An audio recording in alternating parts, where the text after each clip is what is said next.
MSIയുടെ rider G76 എന്ന് പറഞ്ഞിട്ടുള്ള ലാപ്ടോപ്പാണ്.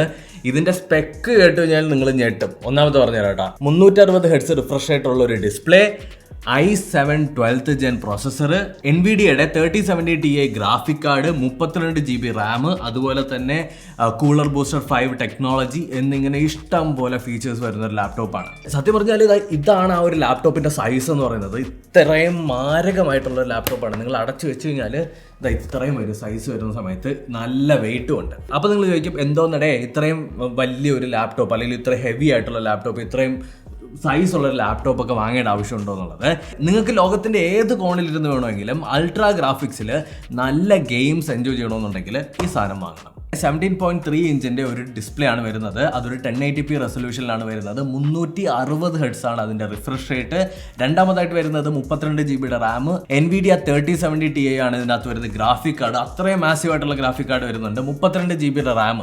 അതായത് നിങ്ങൾക്ക് ഏത് ഗെയിം വേണോ എങ്ങനെ വേണോ കളിക്കാനായിട്ട് പറ്റും. ഈവൻ സ്ട്രീം ചെയ്യാനും പറ്റും. അതുപോലെ തന്നെ ഈ ഒരു ലാപ്ടോപ്പിനെ മൊത്തത്തിൽ ഫിസിക്കലി നോക്കിക്കഴിഞ്ഞാൽ നമുക്ക് ഏറ്റവും ബോട്ടം സൈഡിലായിട്ട് ഒരു LED സ്ട്രിപ്പ് വരുന്നുണ്ട്. ഒരു RGB ബാക്ക് ലിറ്റഡ് ആയിട്ടുള്ള കീബോർഡ് വരുന്നുണ്ട്. അതുപോലെ തന്നെ ലെഫ്റ്റ് സൈഡിൽ ഒരു ടൈപ്പ് സി പോർട്ട്, ഒരു USB 3.0, അതുപോലെ തന്നെ ഹെഡ്ഫോൺ ജാക്ക് പോർട്ട്, പുറകിലായിട്ട് ഇതർനെറ്റ് പോർട്ട് വരുന്നുണ്ട്, HDMI പോർട്ട് വരുന്നുണ്ട്, ചാർജിങ് കേബിളിന്റെ പോർട്ട് വരുന്നുണ്ട്, വേറൊരു ടൈപ്പ് സിയും കൂടി വരുന്നുണ്ട്. നിങ്ങൾക്ക് വേണമെങ്കിൽ ചാർജ് ചെയ്യാം, അല്ലെങ്കിൽ നിങ്ങൾക്ക് പവർ ബാങ്ക് ചാർജ് ചെയ്യാം, എന്ത് വേണോ യൂസ് ചെയ്യാനായിട്ട് പറ്റും. റൈറ്റ് സൈഡിൽ നോക്കിക്കഴിഞ്ഞാൽ 2 USB-Aയും ഒരു മെമ്മറി കാർഡ് സ്ലോട്ടും കൂടി കിട്ടുന്നുണ്ട്. ഒരു ഗെയിമിംഗ് ലാപ്ടോപ്പ് വാങ്ങുന്നത് എന്തിനാണ്? ഗെയിം കളിക്കാൻ. അപ്പോൾ ഗെയിം കളിക്കുന്നത് വെച്ച് തന്നെ സ്റ്റാർട്ട് ചെയ്യാം. ഞാൻ GTA 5ഉം അതുപോലെ തന്നെ എൻ്റെ ഫേവറേറ്റ് ആയിട്ടുള്ള PUBG PC ട്രൈ ചെയ്തു.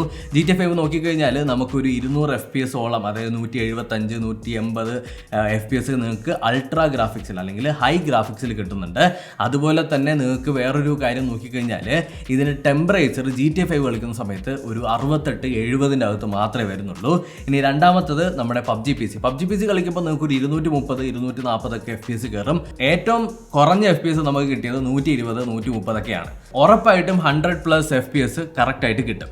ഇനി PUBG PC കളിച്ചപ്പോൾ ടെമ്പറേച്ചർ ഒരു 80 താഴെയാണ് വന്നത്. ഒരു 78 79 72 73 എന്നുള്ള ലെവലിലാണ് നിന്നത്. ഒരു മാസീവ് ഡിസ്പ്ലേ ആണ്. അതായത് ശരിക്കും പറഞ്ഞാൽ പൊതുവെ ലാപ്ടോപ്പ് ഒരു 14 ഇഞ്ച് 15 ഇഞ്ചൊക്കെ വരുന്ന സമയത്ത് 17 ഇഞ്ചിന്റെ ഒരു വലിയൊരു ഡിസ്പ്ലേ കൊണ്ടുവന്ന് നിങ്ങൾക്ക് എങ്ങനെ വേണമെങ്കിലും കണ്ടന്റ് എൻജോയ് ചെയ്യാൻ പറ്റും. അത് ഇനി സിനിമ കാണുന്ന സമയത്തായാലും ഗെയിം എൻജോയ് ചെയ്യുന്ന സമയത്തായാലും ഇമേഴ്സീവായിട്ട് ഗെയിം എൻജോയ് ചെയ്യാൻ പറ്റും.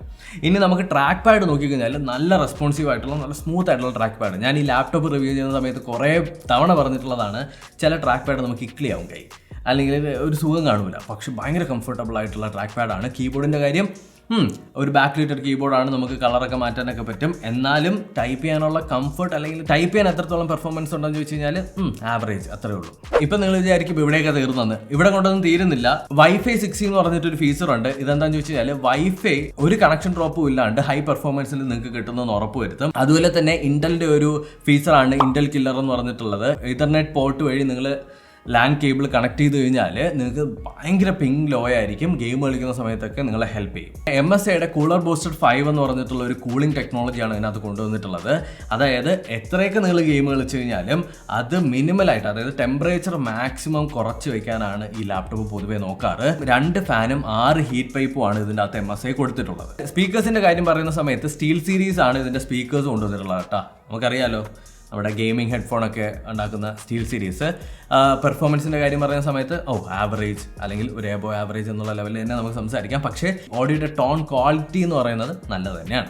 ഇതിനകത്തുള്ള ഓഡിയോ ടെക്നോളജി നോക്കിക്കഴിഞ്ഞാൽ ഡൈന ഓഡിയോ ആണ്. അപ്പോൾ ബെസ്റ്റ് പെർഫോമൻസ് ഇൻ എല്ലാ രീതിയിലും സൗണ്ടിന്റെ കാര്യത്തിൽ ഉറപ്പുവരുത്തുന്നു. നമ്മൾ 2 ഗെയിം ട്രൈ ചെയ്തു. ഇനി എഡിറ്റിംഗ്. പലരും ഗെയിമിംഗ് PC എടുക്കുന്നത് എഡിറ്റ് ചെയ്യാനാണ്. ഞാൻ 4K 24 FPS-ലുള്ള ഫുട്ടേജ് ഒക്കെ എഡിറ്റ് ചെയ്ത് ട്രൈ ചെയ്തു.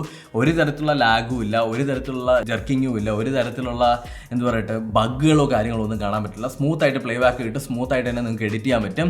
എഡിറ്റ് ചെയ്യുന്നത് റെൻഡർ ചെയ്യാൻ ഒരു 10 മിനിറ്റുള്ള ഒരു 4K 24 FPS-ലെ വീഡിയോ ഒക്കെ നിങ്ങൾക്ക് റെൻഡർ ചെയ്തെടുക്കാൻ ഒരു ഓൾമോസ്റ്റ് അണ്ടർ 10 മിനിറ്റ്സ് തന്നെ നിങ്ങൾക്ക് റെൻഡർ ചെയ്ത് കിട്ടും. പിന്നീട് എടുത്ത് പറയേണ്ട ഒരു കാര്യം എന്ന് വെച്ചാൽ ഈ ഒരു ലാപ്ടോപ്പ് ഭയങ്കര കേപ്പബിൾ ആണ്. അതായത് ഒരു ഗെയിം പോലും FPS ഡ്രോപ്പോ ലാഗോ ഇന്നേ വരെ, ഞാനിത് ഏകദേശം 1 മാസമായിട്ട് ഉപയോഗിക്കുന്നു, ഇന്നേ വരെ ഫീൽ ചെയ്തിട്ടില്ല. 1 മാസത്തെ എൻ്റെ എക്സ്പീരിയൻസിൻ്റെ അകത്ത് ഞാൻ പറയുകയാണെന്നുണ്ടെങ്കിൽ ഇന്നേ വരെ ഒരു ലാഗ് എനിക്ക് ഫീൽ ചെയ്തിട്ടില്ല. പിന്നീട് വേറൊരു ഡിസഡ്വാൻറ്റേജ് ഒന്നും ഞാൻ പറയില്ല. വേറൊരു സംഭവം പറഞ്ഞു കഴിഞ്ഞാൽ ലാപ്ടോപ്പ് കുറച്ച് ഹെവിയാണ്. ബാഗിൻ്റെ അകത്ത് ഇട്ടുകൊണ്ട് കൊണ്ടുപോകാൻ തന്നെ നല്ല വെയിറ്റ് ഉണ്ടാവും. അപ്പോൾ കോമ്പാക്ട് സൈസ് അല്ല, ഗെയിമിംഗ് ലാപ്ടോപ്പ് ഒരിക്കലും കോമ്പാക്ട് സൈസിലൊന്നും വരില്ല. നിങ്ങൾ ഗെയിം കളിക്കുന്നതാണെന്നുണ്ടെങ്കിൽ ഈ വെയിറ്റ് താങ്ങാനും കൂടി നിങ്ങൾ കേപ്പബിൾ ആയിരിക്കണം. മനസ്സിലായ? ഇതിൻ്റെ പ്രോസസ്സറാണ് ഏറ്റവും important. 12th Gen i7 പ്രോസസ്സറാണ്. 2.7 GHz ആണ് അതിൻ്റെ ക്ലോക്ക് സ്പീഡ് എന്ന് പറയുന്നത്. അതിനെ നിങ്ങൾക്ക് വേണമെങ്കിൽ കൂട്ടുകയും ചെയ്യാം. ട്രസ്റ്റ് മീ, ഈ ഒരു പ്രോസസ്സർ, ഈ ഇൻ്റലിൻ്റെ പ്രോസസ്സർ നമുക്ക് എവിടെയൊക്കെ ബെനിഫിറ്റ് ചെയ്യുന്നു എന്ന് ചോദിച്ചു കഴിഞ്ഞാൽ, ഒന്നാമത്തത് ടെമ്പറേച്ചർ കൺട്രോൾ, രണ്ടാമത്തത് നിങ്ങൾക്ക് ഗെയിമിങ്ങും എഡിറ്റിങ്ങും ഒരേപോലെ ചെയ്യാൻ പറ്റും. നിങ്ങൾക്ക് എഡിറ്റിങ് മാത്രം ഫോക്കസ് ചെയ്തിട്ടുള്ളതല്ല, ഗെയിമിങ് മാത്രം ഫോക്കസ് ചെയ്തിട്ടുള്ളതല്ല. എഡിറ്റിങ്, ഗെയിമിങ്, സൗണ്ട് എഡിറ്റിങ്, ഇപ്പോൾ ആഫ്റ്റർ എഫക്ട്സ് എല്ലാം നിങ്ങൾക്ക് ചെയ്യാൻ പറ്റുന്ന ഒരു ലാപ്ടോപ്പാണ്. ഇൻ്റലിൻ്റെ പ്രൊസസ്സർ നമ്മുടെ MSIയുടെ GE76 എന്ന് പറഞ്ഞിട്ടുള്ള ഈ ഒരു ലാപ്ടോപ്പിനകത്ത് വരുന്ന സമയത്ത്. ഇനി സ്ട്രീമിങ്ങിൻ്റെ കാര്യം, നിങ്ങൾക്ക് സ്ട്രീം ചെയ്യാൻ പറ്റും. ഒരു കുഴപ്പമില്ലാണ്ട് നിങ്ങൾക്ക് 60 FPS നിങ്ങൾ ഏത് ഗെയിമാണോ കളിക്കുന്നത് അത് സ്ട്രീം ചെയ്യാൻ പറ്റും. ആ സമയത്ത് ടെമ്പറേച്ചർ വേരിയേഷൻ കുറച്ച് കൂടുതലായിരിക്കും, പക്ഷേ നിങ്ങൾക്ക് സ്ട്രീം ചെയ്യാൻ പറ്റാതിരിക്കുക, സ്ട്രീം ചെയ്യുന്നത് കൊണ്ട് ഗെയിമിനെ അഫക്റ്റ് ചെയ്യുക, ആ പരിപാടികളൊന്നുമില്ല. നിങ്ങൾക്ക് സ്ട്രീമിങ്ങും നടക്കും, ഗെയിമിങ്ങും നടക്കും. യെസ്, ഒരു ഓവറോൾ ഒരു കിടിലം ലാപ്ടോപ്പാണ് MSI കൊണ്ടുവന്നിട്ടുള്ളത്. ഇത്ര മാത്രമേ എനിക്ക് ഇതിൻ്റെ അകത്ത് പറയാനുള്ളൂ. എൻ്റെ ഈ ഒരു ലാപ്ടോപ്പ് ഉപയോഗിച്ച് എക്സ്പീരിയൻസ് ചെയ്യുന്ന എനിക്ക് ഒരു തരത്തിലുള്ള ഡിസപ്പോയിൻമെൻറ്റും ഉണ്ടാക്കിയിട്ടില്ല in performance. Thanks to that graphic card and thanks to Intel, ആ ഒരു നല്ല പെർഫോമൻസ് ഉള്ള പ്രൊസസ്സർ കൊണ്ടുവന്നു.